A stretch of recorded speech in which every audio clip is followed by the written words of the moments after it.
national anthem followed by the East African anthem.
With utmost humility, Your Excellency, let us remain standing for a word of prayer from Dr. Grace Miti and Dr. Yakub Sheikh.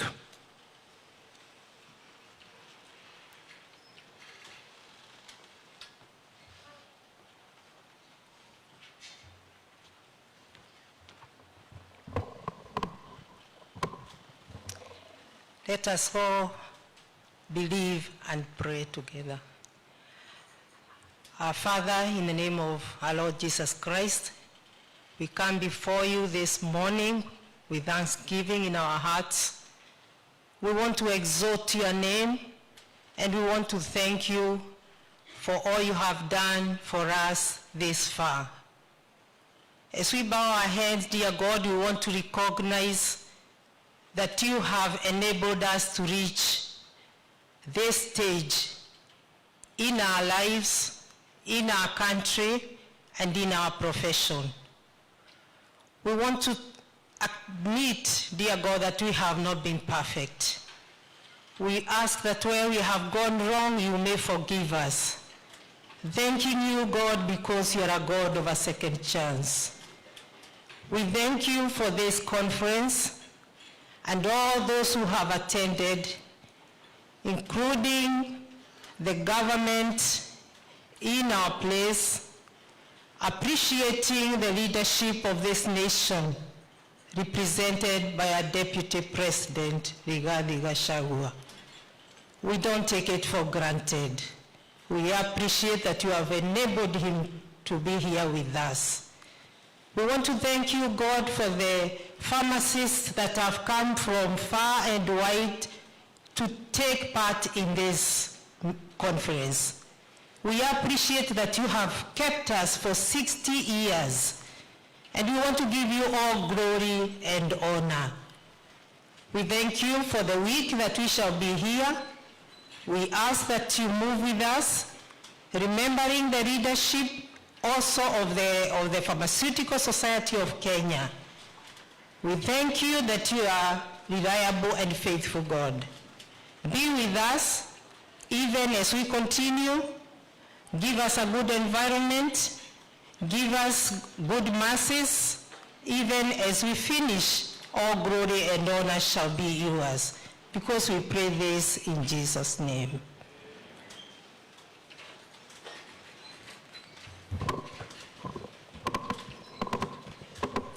In the name of Allah, the most beneficent, the most merciful, all praise is due to Allah, the beneficent, the merciful. You alone we worship, and you alone we seek for help. Guide us to the right path, the path of those whom we bestowed favor, not those whom we have cast, and not those whom we have gone astray. Amen. Your Excellency, with your esteemed guidance, kindly let's have our seats. Your Excellency, the Deputy President of the Republic of Kenya, Rigathi Gachagua, Cabinet Secretary, Ministry of Health, Her Excellency Susan Nakhumicha, all leadership present, distinguished guests, ladies and gentlemen. Without any further ado, Your Excellency, may I invite the President of PSK, Dr. Louis Sumoni Machogu.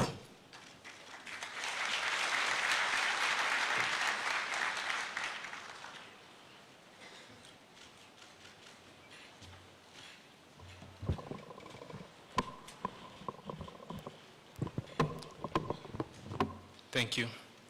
Your Excellency, the Deputy President of the Republic of Kenya, Honorable Rigathi Gachagua, the Cabinet Secretary for Health, Honorable Susan Nakumisha, the Principal Secretary in absentia for the Department of Medical Services, the President, the International Society of Pharmacoepidemiology, Professor Lisa Pont, distinguished guests, esteemed colleagues, delegates, ladies and gentlemen. We are indeed truly humbled to be here today at the 60th celebrations of the Pharmaceutical Society of Kenya in collaboration with the International Society of Pharmacoepidemiology, of which we have had guests come all the way from Sydney, Stockholm, and even all the way from Bungoma and Kakamega. Watu wa Kakamega tuko hapa? Watu wa Kakamega tafadhali msiniangushe. Your Excellency, you can see we are local and we are doing knowledge and skills and transfer really is what we are doing here. We are buying and building local capacity so that we can strengthen our base. That's how you build a nation. Bring international expertise, knowledge, skills, and tools that can actually enhance our development as a nation. We want to leapfrog the other regions. So without further ado, I would like to invite Professor Lisa Point. Please have the mic, then I'll come back. Thank you.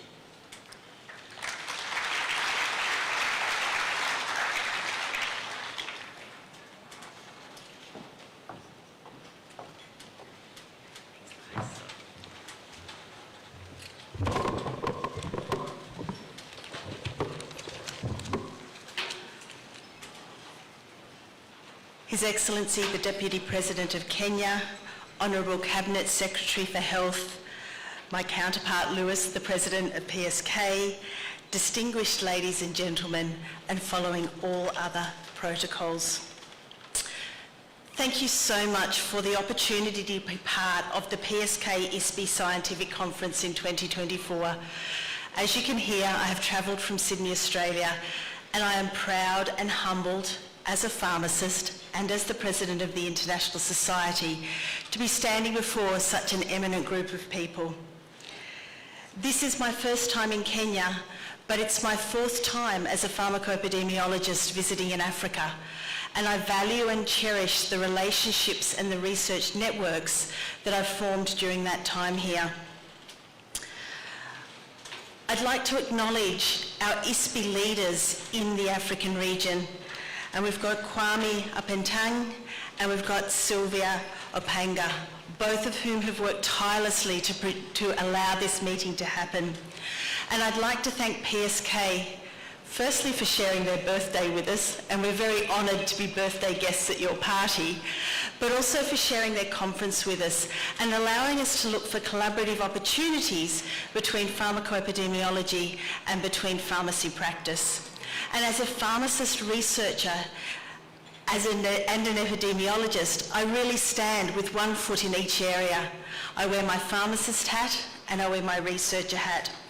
And I'd like to share with you today how that relationship and that nexus works. So pharmacoepidemiology is a scientific discipline that uses epidemiological methods to evaluate the use, benefits and risks of human products and medical devices and interventions in health populations.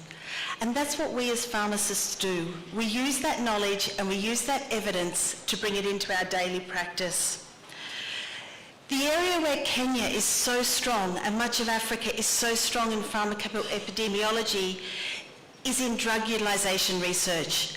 And we've already seen over the past days, and we will see over the coming days, excellent examples of research in this area and how it's shaping health outcomes and improving patient health care. I wanted to pick on 3 areas where drug utilisation research intersects with pharmacy practice and talk a little bit about the strengths of Kenya in this area and also give you a little bit of an idea about some of the opportunities that I can see coming for this area. Speaking to my colleagues over the last few days, we've spoken a lot about the issues facing our hospital systems with antimicrobial resistance. And there's been a lot of drug utilisation research in this area, much of it done by eminent scientists and pharmacists sitting in this room. We know from this drug utilisation research that somewhere between 25% to 70% of hospital patients receive antibiotics during their stay. We also know that from this research that not all of that care is appropriate. And we know there are considerable issues around the use of antimicrobials. Now, we want to keep this important use of medicines for patients that need them, but we also want to reserve them and not use them where they're not necessary. The drug utilisation researchers in Kenya have shown that we think about 45 to 60% of these medicines are not used correctly in our hospital settings. There's a high use, and apologies, I'm going to talk pharmacist speak now. There's a high use of our 3rd generation cephalosporins. They're the antibiotics that we want to keep for our most ill patients. There's high use of broad spectrum antibiotics. And again, they're the antibiotics that we know contribute to resistance and that we want to keep for our sickest patients. And this we all know from our drug utilisation research. So we're already seeing that nexus of how we can inform our greatest needs. We also know from drug utilisation research that there are efforts and successful strategies to reduce antimicrobial use in this country. And we know that the research of Alexander Aiken has shown that implementation of national and local guidelines has actually reduced antibiotic use by up to 40%. So again, our researchers have given us the evidence that we need to solve these problems. Where I'm going to leave you with the challenge is, where do we go next? So we've talked about drug utilisation research to identify medication-related problems. We've talked about drug utilisation research to help us find the solutions to medication-related problems. And Kenya is facing an exciting area. We know in July that Kenya will be implementing social health insurance. We know in 2017 that Kenya has implemented the National Policy on Antimicrobial Resistance. And with the 2 of those together, we have the opportunity for the first time ever to think about changes over time. We're going to have access to information that researchers can use to track policy and to see where the greatest needs are. And I'm going to encourage our drug utilisation researchers to continue identifying medication-related issues, to continue looking for strategies, but also to rise to the opportunities presented by these new data sources and start thinking about how can we monitor the success of policy over time and the needs of policy over time. So that's the thoughts for the future. On behalf of the Society of Pharmacoepidemiology, we are committed to building pharmacoepidemiology research capacity in Africa and particularly in Kenya. We are committed to helping local researchers and local pharmacists to improve health outcomes and patient care. And we are delighted to be here as partners in this journey. We would like to invite you to join us and not just us to join you. So I'd like to say thank you to PSK. Thank you to Kenya for putting this opportunity to work together with international researchers. Thank you to my ISPI colleagues, both my African colleagues and my international colleagues who have come here and committed to changing health outcomes. And finally, happy birthday, PSK.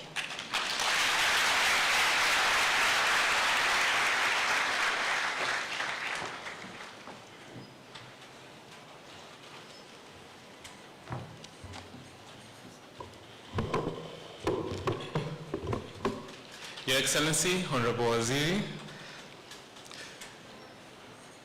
thank you. One of the things I was meant to do when I was up here was welcome you all. Karibuni nyote. All right. Your Excellency, there are 2 billion people in this world who do not have access to quality medicines. Half a billion of those live here in Africa, where we are. Affordability of medicines. Even before they go to the hospital, they are thinking, can I afford what is there? Yeah? The last time I went, I paid X amount. So we've been meeting here discussing some of those solutions. The other thing is availability. They say that when I go to the hospital, will I find, yeah? Before your government came, KEMSA was supplying 40% of what the counties needed. We have seen since you came in, it has improved. It has 70, yeah? That means 3 times they came, out of 10, they'll miss medicine, yeah? But that is better than where you found it, and that's great progress. Accountable. Accountable means that there are medicines in this country that enter, we don't know their quality, yeah? Is it accountable? The person serving them, the patient, are those people qualified to do that, yeah? And is the care acceptable? They say that over 50% of the patients who get the medicine don't use it the right way. So that's why we're meeting in a conference like this to learn knowledge and skills and share. How are you helping your patients get better, yeah? So what does this data say? This is what the data say. You started at the top with 10 patients receiving medicine, yeah? There's an issue of availability, we've talked about that, accountability, adherence. Unamona, the patient there at the end gets poor outcomes, the medicine is not working, because it's one thing to bring medicines in the country, it's another for the patient to use it well. That's where now professionals like pharmacists come in. And in this room you have 700 of them. In the country you have 5,000 pharmacists and other professionals. Your Excellency, we also have, we live in an environment where there are some policy gaps. In legislation, National Assembly, we have bills coming into Parliament with no input from the, or the input of the Ministry of Health is disregarded on matters of national interest like medicines that drives the economy and also keeps our people healthy.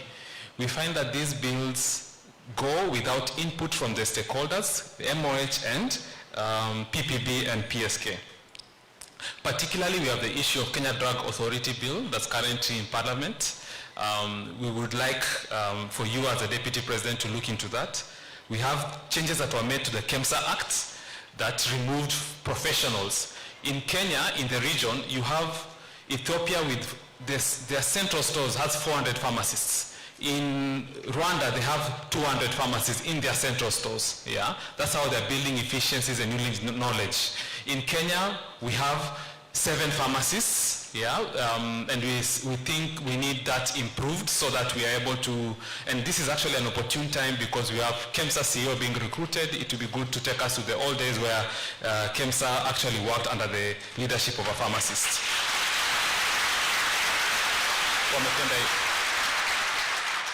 Asante, najua umefurahia hiyo. Kwa sababu wamesoma, ni taxes ya inchi imewasomesha, wangependa kuji-apply, yeah?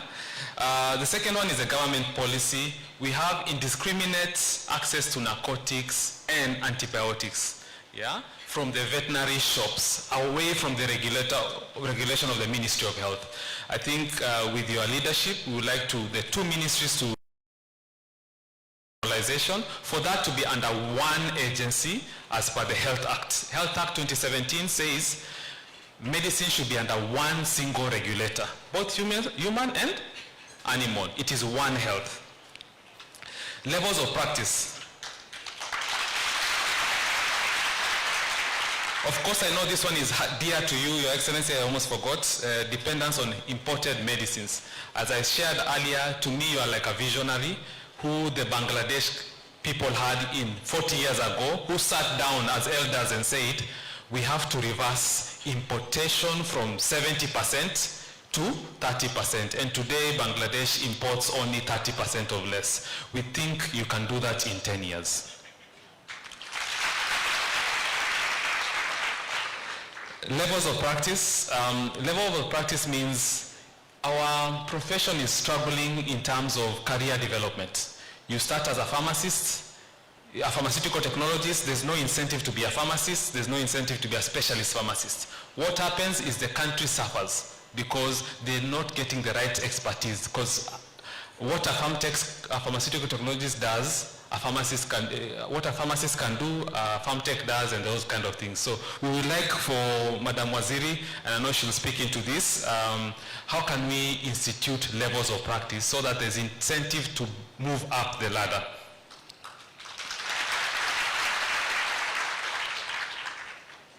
So what is the impact of these policy gaps? You can see the supply chain, it's messed. Yeah? What you can see in red there is counterfeit, illegal, dangerous products. They're entering our market, yeah? Because you have bills that are coming to law without input from the Ministry of Health. The green one is where you're seeing is the right channel, and the yellow is acceptable, but still question mark. You also have a lot of stealing of medicines. All this contributes to delayed care. So the patient at home thinks, will I really get that care? Yeah? Last time I took that medicine, I didn't get well. So you find the patient comes when it's too late. Yet it was something a simple antibiotic could have treated, but they're coming now, it has become a problem with the brain and things like that. It is reversible. Next. So we're looking at innovations in the levels of practice, and this is what I was explaining earlier. We have 9,000 pharmaceutical technologists, we have 5,000 pharmacists, and the current structure, we only have to wait until the topmost is no longer there, either they were fired or they passed away sadly, before we can move up the ladder. So as a pharmaceutical technologist, I have no incentive to become a pharmacist. Yeah, and the country is struggling. So we are looking for, and the outcome of that is chaos, death, high cost of care, poor availability of medicines, and poor value to the patient. What are the interventions we are looking at? And we know that the ministry is working together with us. We've been supporting the ministry. Scheduling of medicines based on the level of training. Good pharmacy practice guidelines, costed pharmacy benefit packages, and a national pharmaceutical policy to bring us all together. The outcome of that is what you call, we'll be able to achieve WHO maturity level 3, where we and our products here locally will be competitive in the market. Our competence will be the highest. Kenyans, we are really learned people, but there is no incentive in our pharmacy sector to be able to move like what you're seeing in the fish diagram. From in training 7,000 and you produce 3,000, yeah? So that's what we are looking towards building. Next slide. At this point, allow me to introduce PSK. It's an umbrella body of pharmacists. We have a threefold mandate: enhancing ethics, and that's why we've been supporting the local administration with crackdown on illegal outlets through our Yumba Kumi, what we call self-regulation, and supporting also PPB. Healthcare advocacy. We have been in the front line in the past, and we will be again, supporting you on SHIF and SHA, so that we can help people on board. Yeah. Also, we'll also help providers on board to provide that care that you actually need to provide, and promote welfare of pharmacists. Where are pharmacists? Majority of pharmacists are in public sector. Public sector, in mkono. These are all your employees, Your Excellency, and let the hands remain up. Wako hapa, walisikia umekuja, wamekuja kukuona, wakusidikishe. So when you are here, please feel safe. You're with your people. Supply chain is where we are also there. We source and distribute medicines, but it's not just wholesaling. It's about being responsible for the quality of that medicine. Yeah. Next. What achievements have we had with working together with the Pharmacy and Poisons Board? We've done policy, advocacy, and reforms. We've worked together with the ministry, and from time to time we give this input. We've developed a competence framework that now gave birth to the levels of practice. We've drafted bills, the Health Products and Technologies Bill and the Pharmacy and Practice Bill. They are domiciled with the Ministry of Health, and we are looking forward to those bills becoming light of day. We also do local tree planting across our 16 branches. We've also done a lot of enhanced quality assurance of our systems. You know the biggest lab in the country is National Quality Control Laboratory, and it's headed by pharmacists there, and that's the work they do to assure the quality that is locally manufactured gives, that together with the work that the Pharmacy and Poisons Board does to ensure that what is here is of right quality. Next. Your Excellency, you're our father, so whenever your father is here, you also have to come with some requests,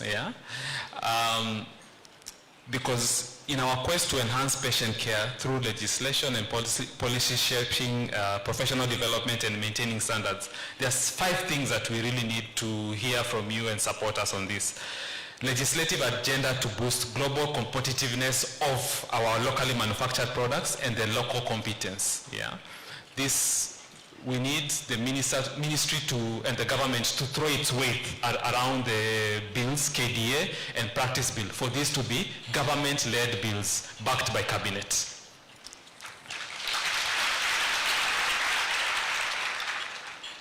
We need the rationalization of health products and technologies in the country, for them to be domiciled under one ministry, the Ministry of Health, because all health is one health. It's all human, whether it's animal, whether it's what, it all comes down to the human being. Your Excellency, as matters of national boards and bodies, utukumbuke when you are nominating into NACADA, because we need professional competencies to influence the narcotic issues at NACADA. ADAC, the anti-doping agency, we are having our athletes. Kenya produces the best athletes in the world. Kenya produces the best athletes in the? We would like to see how can we have pharmacists there to ensure our athletes do not struggle with, I took a cough syrup, then I was burnt, we want to see that. The dairy board regulates the breast milk substitutes, which are also essentially medicines. How do we have expertise of pharmacists there? We would like to boost the Nyumba Kumi initiative. We have 16 branches. PSK over the 60 years have never been housed in its own place. As our father, we'd like for you to look into it and see how you can donate some of the land across the country to help us put our offices. Your Excellency, you may not know this, but when you are running in 2023, is that 2022 elections, as pharmacists we came together and we looked at how can we help government with competent pharmacists in parliament. So we came together as individuals and we fielded 17 candidates in various positions, from deputy governors, MPs, and I would like to proudly say that we got 2 MCAs elected in Murang'a County Assembly. We also got in the County Assembly of Kitui, and we know you mentor many young politicians. My term has come to an end. My term has come to an end. I am free, and you can actually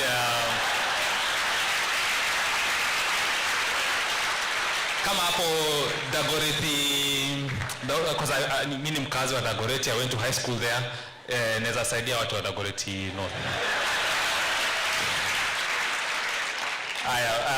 Also Dr. Kamamia Murisho is there. Unaweza simama uwave. He's in Nyeri County. He can actually run, and many others. And kama unaweza wafikiria, unaweza wapoint mahali waki keep engine warm ahead of the next election. Honorable CS Health, we are talking about how can we make medicines accessible, affordable, available, accountable and acceptable. We know that you have been looking into the following issues. We are looking at the revised national pharmaceutical policy. We'd like for that to be released so that piecemeal legislations are not being made, they're all being guided by the national policy. The last policy was made in 2012, and you know it's on your table, and you actually have a work plan to make this. So we'd like for that to be fast-tracked. We'd also like to fast-track the costed pharmacy services benefit packages. This will make medicines affordable so that it is reimbursed by SHA. KEMSA compliance, we've talked about this. I will not bring it up because that is already agreed upon. Gazette scheduled medicine guidelines to make healthcare and medicines accountable. Who is meant to handle what? Yeah. Fast track the good pharmacy practice guidelines so that we can have levels of practice and career toe-lock so that we can all progress. Whether I am a pharmacy technologist, I'm a pharmacist, I'm a specialist, we can all progress there, and the patients will benefit.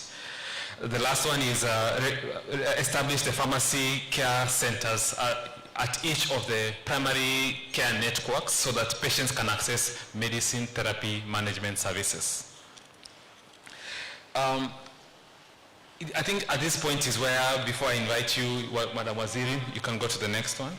I would like to say, ndio tumeuliza, but we are saying we are here to support you. One of the questions when I asked is, how can we help you? Yeah? And you told us that what is really critical for you is how can we, and I think this is my call to all of you seated here, how can we help the government increase recruitment into the SHIF and SHA, yeah? How do we get users? So we need advocates, we need policy positions, we need papers written, we need stories of success shared so that we can actually support the minister. The other thing that the minister needs is how do we get providers onboarding? There's a lot of unease around deni yetu ya NHIF italipwa tukienda. How many of you have hospitals here? Work in hospitals that serve NHIF? Yeah? Some of the things that they have said is they are a bit uneasy, and I think you can assure them that hiyo pesa iko na italipwa because it's not a personal project. It's actually the nation that is moving ahead. So the work ahead of us is hard, it's big, but they say it's too big, we can't miss. Let us give it our best effort and we'll actually succeed. So be upstanding kindly. Okay. Oh, they don't.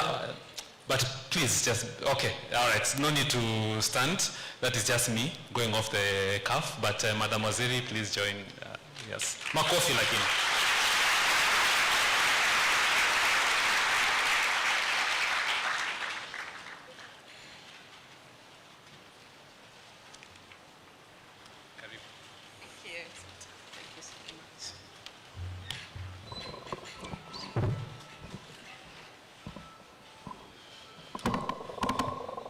Your Excellency, the Deputy President of the Republic of Kenya, Honorable Rigathi Gachagua, the President of the Pharmaceutical Society of Kenya, together with your officials and all the members, the President of the International Society of Pharmacists, or I didn't quite get it.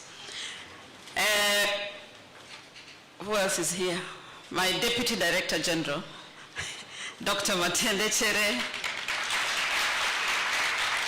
senior government officials, my colleagues and friends, and all the members of PSK, good afternoon. Good afternoon. Thank you very much. Your Excellency, it gives me real joy to be here with you today to preside over this 60th anniversary celebration for PSK. Ideally, Your Excellency, I'm supposed to be a member of PSK.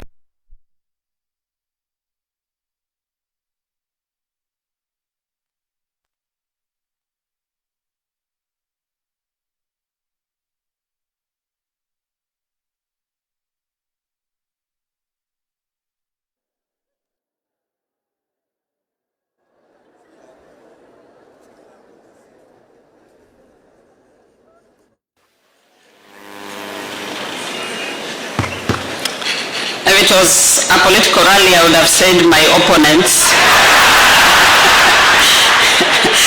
But gladly, I don't have opponents here. I want to believe it's a technical hitch. Your Excellency, I was saying, ideally I'm supposed to be a member of PSK, but apparently my education was not recognized, and therefore Dr. Sioy and company did not register me to practice. But you know, God works in miraculous ways. And now that we are here with you today, and I know in cabinet we passed a resolution on recognition of prior learning. Your Excellency, I would like to direct COE to give me my practicing license so that I can be recognized. But anyway, that is on a light note. I'm really pleased to be here with you. And I want to say that this government, really, Your Excellency, has recognized the health sector and specifically the subsector of pharma. Your Excellency, in this government, we have a whole state department of public health and professional standards. And that is your home, you as professionals. So that is recognition number one.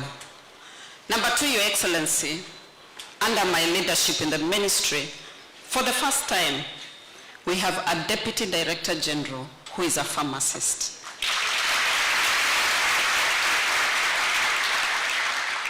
And the third thing, Your Excellency, is that we now have a Directorate of Health Products and Technologies, headed by one of your own, a pharmacist. So I believe, Your Excellency, that we are in the right direction. We have recognized the pharma subsector, and because I know that we cannot drive this healthcare forward without your participation and without carrying you along. Your Excellency, we have continued to have very good collaborations with the Pharmaceutical Society of Kenya. I have hosted the officials in my office when there was a lot of discussion on the KDA bill, and we put our heads together on what is now in Parliament. I know as it goes through the process, some of the things get dropped, others get added, but we'll work together to ensure that at the end of the day, we get a good bill for this country. Your Excellency, also as a first, it is during this government's time that we now have a formulary. We did not have it. It is during this time that we have one. And I know the Directorate is now working on ensuring that we get a catalog, so that then some of the issues that you have raised on scheduling and all other products, then we can, from the catalog, then we can determine even the benefits package for the pharmacy. Your Excellency, moving forward, we are working very hard on implementation of universal health coverage. And one of our key pillars is on health commodity security. And that is the supply chain that the President talked about, the issue of quality, Your Excellency. This is where we take care of it. And I'm happy that so far we have done governance reforms at KEMSA. It is not operating optimally, but I know with the efforts that we are putting in place, we should be able to operate optimally.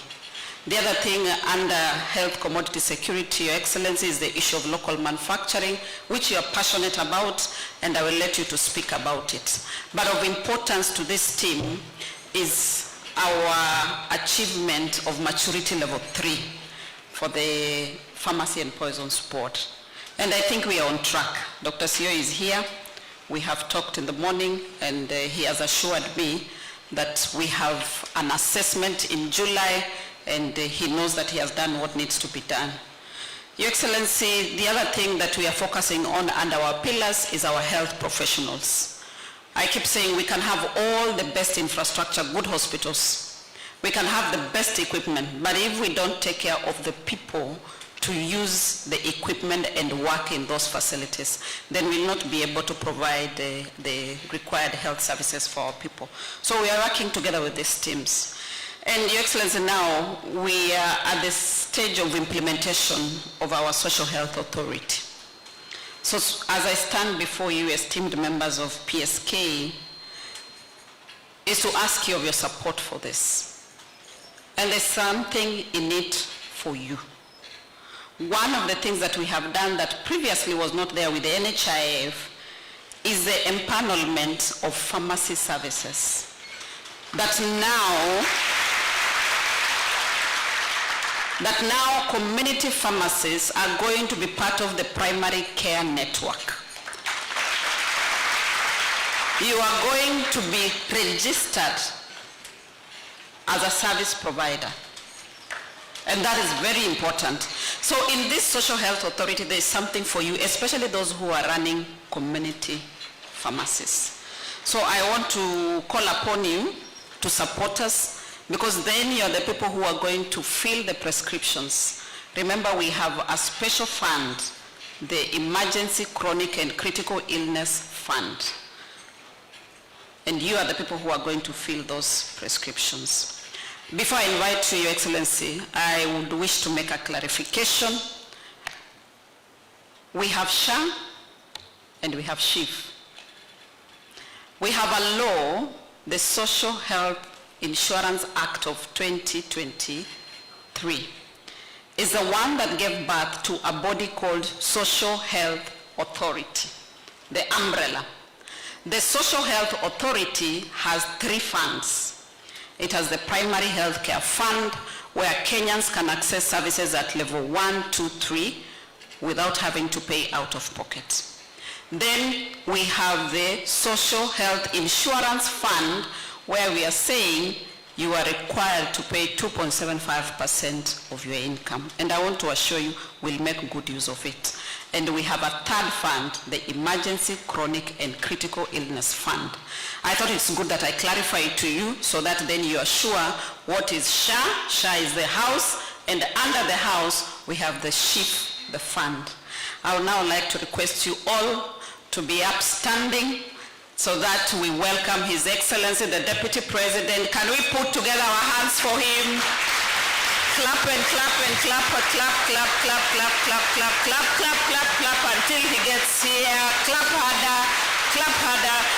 And you know, I still stick to the mantra that the Deputy President is a truthful man, and I can confirm for sure he is. Welcome. Thank you, Aziri. Please be seated.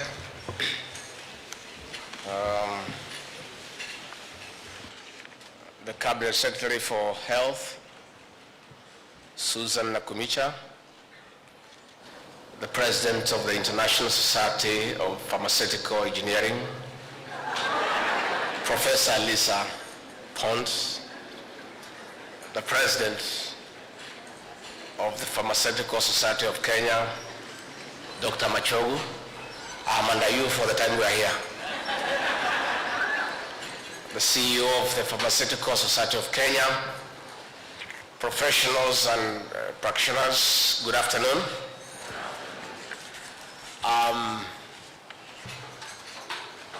Let me read what my people and I have put together. Then I can say a few things from my heart. Let me start by congratulating the Pharmaceutical Society of Kenya as you turn 60 years. 60 years is a major milestone for an institution, as it is for an individual. To build an institution that sustained itself for 60 years is not easy.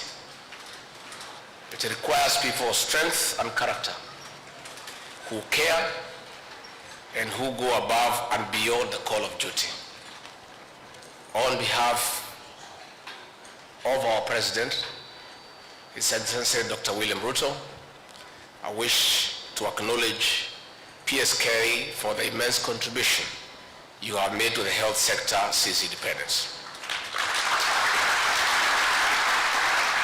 You have worked with our nation's most at risk in the fight against disease, one of the 3 enemies of the nation identified by our founding fathers after we gained freedom from colonialists. distinguished professionals, our celebration today is not so much a festivity, but a solemn occasion to pause and look back at the 60-year journey, an opportunity to reflect on challenges and what we can do better, a chance to refocus and give priority to strategies that contribute to the health sector and to the Ruto administration's plan of transforming Kenya. Under the plan, universal health coverage and manufacturing feature prominently. The government banks on universal health coverage, UHC, which was unveiled during the 60th Mashujaa Day celebrations last year to ease access to quality health care for all. In manufacturing, Kenya is setting its sights on becoming a leading regional hub for the production of medicines and healthcare supplies to reduce costs and ensuring accessibility to all citizens. The theme of this conference, Pharmacists Transforming Policy, Practice and Patient Safety, is therefore spot on and resonates with the ambitions of the Kenya Kwanza administration as well as the aspirations of our people. Distinguished professionals and all those present, to achieve the quality that we seek in UHC, the society is a crucial actor in instilling professional standards. This is besides supporting other agencies like the Ministry of Health, Pharmacy and Poisons Board, the Veterinary Medicine Directorate, among others, in ensuring products are safe, secure, effective, accessible, and affordable for all. That is why we are excited that among other legal and policy frameworks, PSK has ignited and sustained a robust discourse among professionals, other sector actors, and the public on the Kenya Drugs Authority Bill 2022. Among other matters, the bill proposes the establishment of a single regulatory body on human and animal medicines in fulfillment of the Health Act 2017. This is important as we strive to consolidate and strengthen our regulatory systems in the supply chain. Furthermore, this move will help us meet the World Health Organization's maturity level 3 standards of a stable, well-functioning and integrated regulation system, while similarly boosting the competitiveness of locally manufactured medicines. Distinguished professionals and participants, in this conference of global representation, we are creating and strengthening our local, regional, and international networks of addressing the menace of substandard and counterfeit drugs and other medical supplies that threaten the lives of our people. We cannot deliver universal health coverage when up to 30% of drugs are fake. We cannot spur local manufacturing when fake and counterfeit drugs are scooping up to 15 billion Kenya shillings of the market share. The Pharmacy and Poisons Board, the Veterinary Medicine Directorate, in partnership with other agencies, must protect the market to attract and boost investor confidence in manufacturing. This is through an intensive, coordinated, and sustained crackdown on crooked suppliers and dealers. I hope they are not in this conference. This will drive economic growth in diverse ways. Furthermore, a vibrant manufacturing sector will reduce our dependence on imports, enhance self-reliance, besides propelling us to a net exporter of medicines, especially to our African sister states. This is how we'll take a bite of the over $2.6 trillion annual expenditure of our continent which currently imports between 70 and 80% of medicines, with Kenya spending up to $550 million annually in importation. A strong manufacturing sector will remarkably reduce foreign currency expenditure.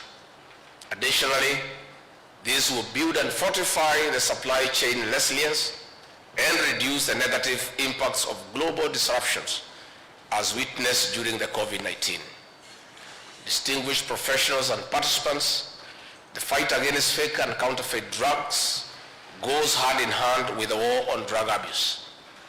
Our administration has intensified the war on drugs and substance abuse, and in doing so has adopted a robust collaboration between and among state and non-state agencies. Drug abuse is rampant in our society today. Drugs are also used by our children, brothers, sisters, even our parents. The young people are, unfortunately, at the highest risk. Regrettably, some of your members, some seated here, have been complicit in this vice, facilitating the sale of controlled medicines in contravention of prescribed protocols to the youth. I urge the society members at your individual level to join us in the war on drugs.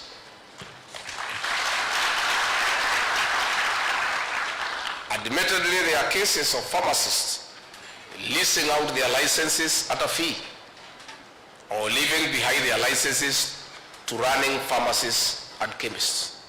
We know of some pharmacists who operate back-end services, trading in counterfeit medicines. Such practices erode public trust in your profession, and I believe that the intervention of this society is critical in stopping these undesirable practices. You have the power and the clout to censure your members while still protecting them when they are under threat or attack for upholding the professional ethos. This delicate balance serves as the greatest test of professional body identity.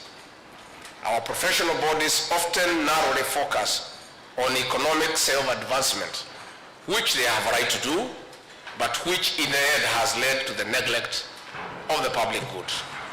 We often see not of the public to whom they serve, but their members who abuse their professional positions and compromise their oaths of office. I challenge the PSK to raise this bar, not only for the good of the profession, but for the country in general. Continuously demand a higher standard of yourself and your members. We call for a joint approach between the Pharmacy and Poisons Board, the Veterinary Medicine Directorate, PSK, the Kenya Pharmaceutical Association, the Veterinary Board of Kenya, and other relevant agencies in aiding unregulated access and use. I request the pharmacy and the veterinary subsectors to work with the government in saving and sobering our nation, especially the youth. Distinguished professionals and participants, in conclusion, let me again underscore the importance of professional bodies in achieving national aspirations and the Vision 2030 and the Ruto administration's plan for a better and prosperous Kenya. I believe this conference provides a good opportunity for you to engage and deliberate on various futuristic topics, regional and indeed a global focus. I wish you fruitful deliberations and looking forward to actionable outputs of this conference that will transform the health sector. I now declare the International Scientific Conference 2024 officially open.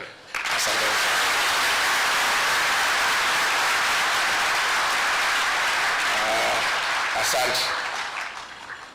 Hii kizungu saa ingine natuumiza lakini tunang'ang'ana. Sasa Hii maisha ni kung'ang'ana. Kila mtu apambana na hali yake. Tumia dawa hii, wacha hii, tumia hii ni mzuri, na sisi tung'ang'ane na kuongoza Kenya. I want to say thank you very much for inviting me. I know you wanted to listen to me. Hata mimi niko na maneno kidogo na nyinyi. First and foremost, I want to express our government's respect for professionals and professional bodies. Our professionals are very important for the development of our country and the well-being of the Kenyan people. The years you took through school up to university are not in vain. They must count for something in supporting humanity and improving the lives of the people of Kenya. Pharmacists play a very important role in the health sector, and doesn't matter how big a hospital is, how experienced the doctors are, how modern the equipment is, how good is the nursing care, how clean is the hospital, how expeditious is the billing system. Without a strong support of a working pharmacy, you don't have a hospital. And all treatments, the diagnosis, the theater, whatever it is, at the end of it, after admission, the final stop before you go home is a pharmacy. That tells you the importance of your profession. You are really the backbone of our health sector. And therefore, it is critical that you must be very professional. You must be very professional. Because if you dispense the wrong drug, the whole value chain from a consultation through diagnosis and tests and all that, if you dispense the wrong drug, all that effort is in vain.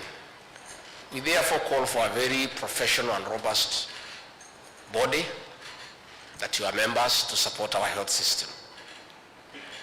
I want to say that I'm leading the fight against drugs and substance abuse. And one of our weak points are pharmacists and chemists. Some properly licensed and run by professionals. Yet, they dispense drugs that are supposed to be dispensed against prescription over the counter. We have a lot of young people, even in this town of Mombasa, getting a lot of syrups and mixing them with other things to get a very dangerous combination that is harmful to our children.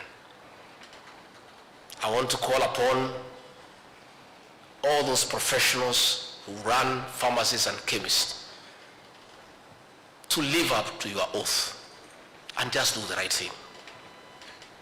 Please don't dispense drugs over the counter that are supposed to be dispensed upon a prescription. Again, let us put a good record of all drugs that we dispense.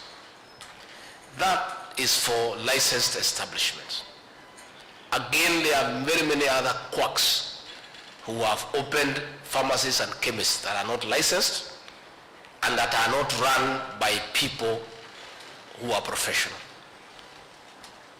I want to request that you as society works with us, and we are willing to pair you up with our county security and intelligence teams to crack down on unlicensed pharmacists and chemists, shut them down, destroy the drugs, and take the people who are running them to jail where they belong.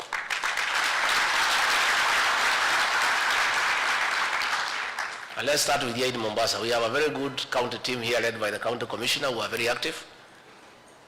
And county commissioner, I really want to thank you and your team for what you have done to run the drug barons here in Mombasa out of town. Lakini bado finya hawa.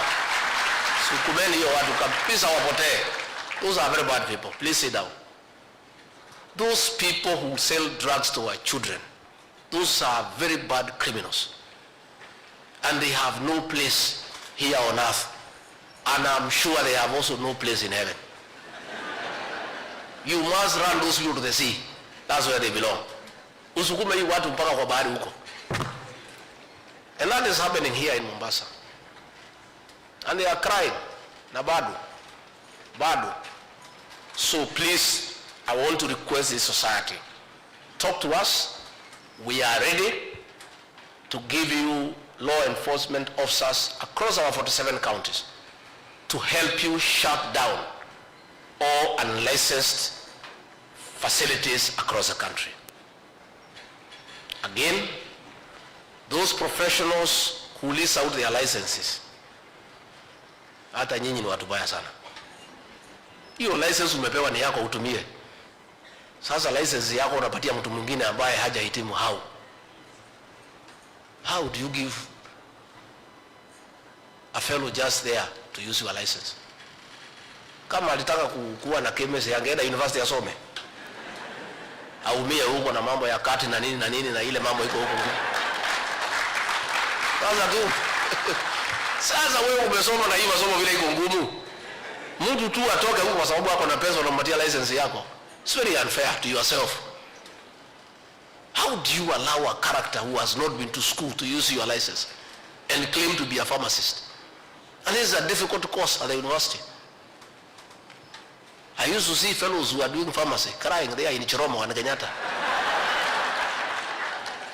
Wakisikia mtihani na karibu wanaharibika kichwa. Sisi watu na literature na nini, unajua sisi ni watu ya juu chini.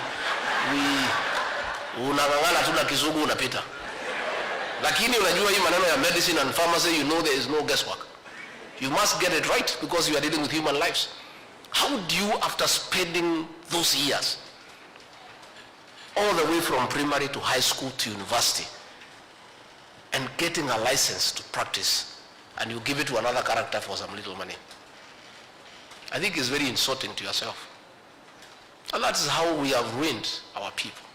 Because those are merchants. They don't care. They have no professional ethics. They will sell anything to anybody as long as they make money. Please, I want to beg you with tremendous respect as your leader, please let's be professional and let us also respect our profession. Tujivunie our profession.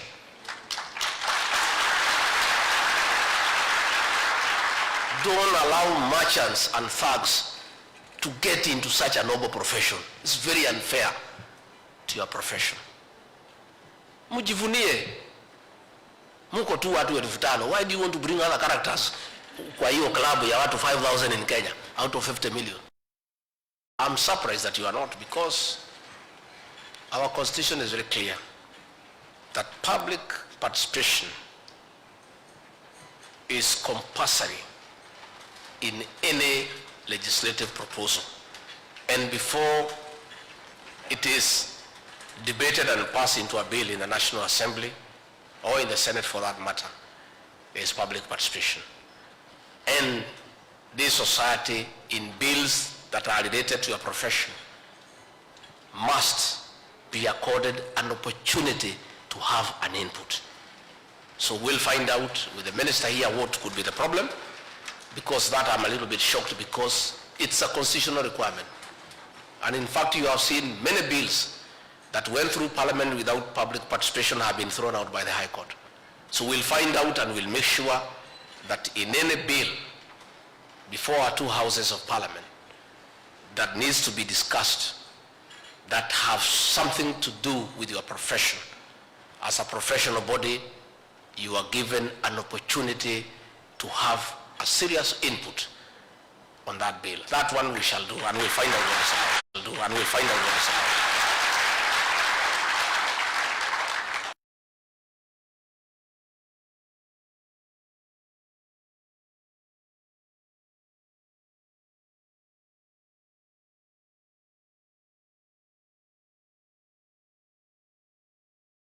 Very active CS, she's a very active girl.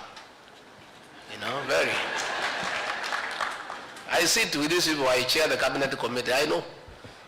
Hata kama siongei, ninapima, ninaona mtu ambaye iko sawa. Now huyu Susan, I'm not saying because she's here. She is very committed to her job, and she's very passionate. So I don't find you having any problem engaging her for the national pharmaceutical policy.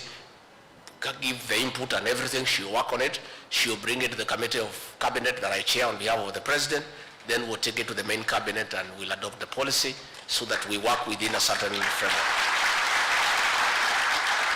And I agree, if you didn't give her a certificate in pursuit of the new policy of prior learning, please, kama mkiona ametosha, simuandikie tu karatasi halafu endelee.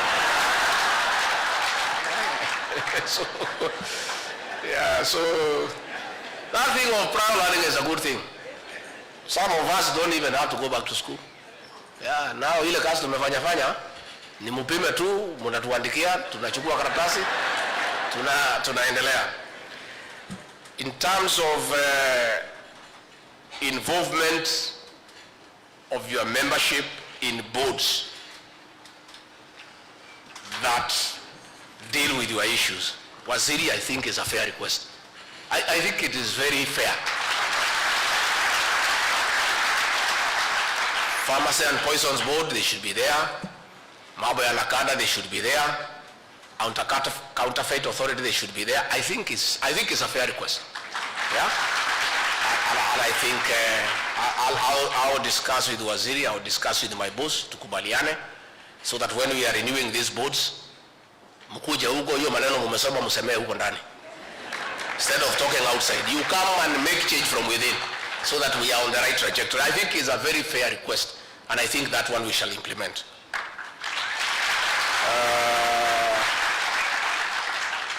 Mambo hiyo ya nyumba 10, ya kwamba mungetaka tutafutie nyinyi pahali ya kuweka maofisi yenu. We'll have to work with our governors. You know, most of the land in the counties now belongs to it's held in trust on behalf of the public by the counties. Again, luckily, I am in charge of intergovernmental relations. I'm the one who coordinates the 2 levels of government, the county governments and the national government. So it's a request that I can be able to put to the governors. What I request, Mr. President, you can come with a few people to ongea tukubaliane, and then I'll figure out how to talk to these governors. Pole pole, najua ni watu wamechaguliwa, ni watu wa kuongeleshwa pole pole, hatutumii kifua, tunaongelesha hao pole pole. So come, we see what we can do. So mimi nimeshukuru sana. Najua sitaki kusema mambo mingi. Nataka ni mkinikubalia nirudi Nairobi, nikae alafu niende kwa village.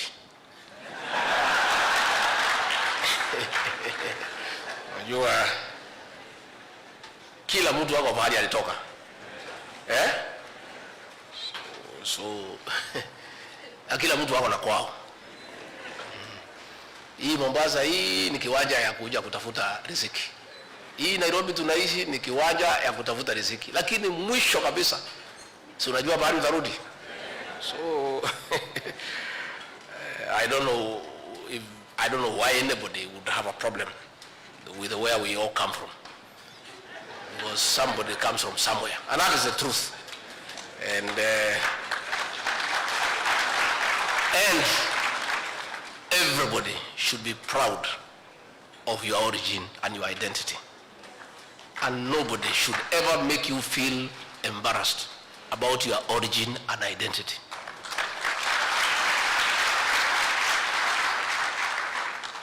I'm talking English here because some of you may not understand my language. Sindio? I'll talk Kiswahili when I go where people cannot understand. But if I go to the village, what business do I have talking to people of the village English and I'm not a Mzungu? Si hiyo inakuwa ni maringo. Sisi na majivuno. Sasa wewe unaenda kwa kijiji, kila mtu mnaongea lugha moja. So why would you want to address those people in English? Ama Kiswahili. But if you come like this conference, we talk English because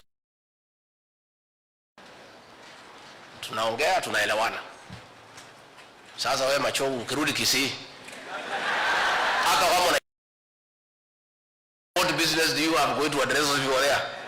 Si hiyo itakuwa ni majivuno na maringo. Tuwache madharau. Tuwache. Simple people, because it's good to be simple. And let's not pretend that we are what we are not. And nobody should ever feel embarrassed about your origin, your identity, and your language. Hizo vitu ulipatiwa na Mwenyezi Mungu bure, without any application. And God never told you where to be born and among which people. Hiyo ni mambo ya Mwenyezi Mungu ndiye alipanga.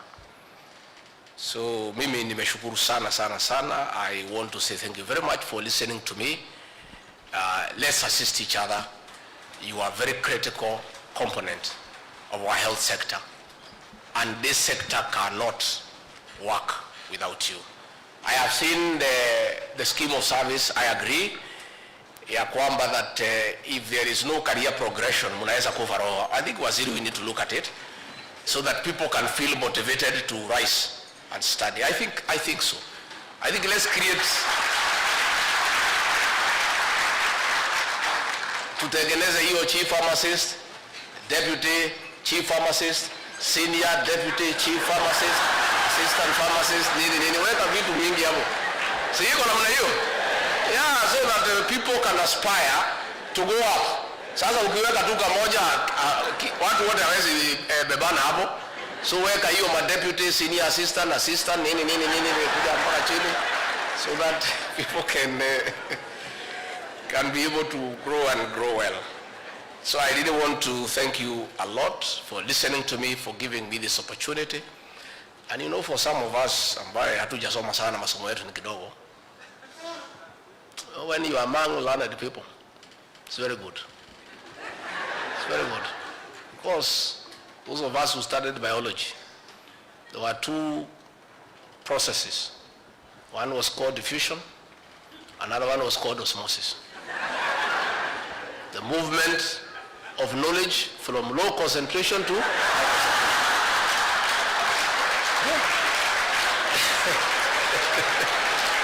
So, for my case, by just sitting here, I have benefited from the movement of high concentration to, may God bless you and bless you. Your Excellency, kindly remain on the dais for a gift session that will be presented by Dr. Louis Somoni, and also we'll ask the CS Health to join in the photo.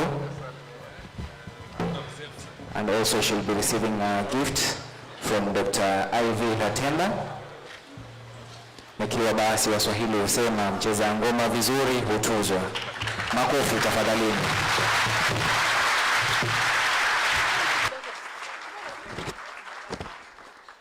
Also the NEC members, kindly let's prepare for a brief photo session.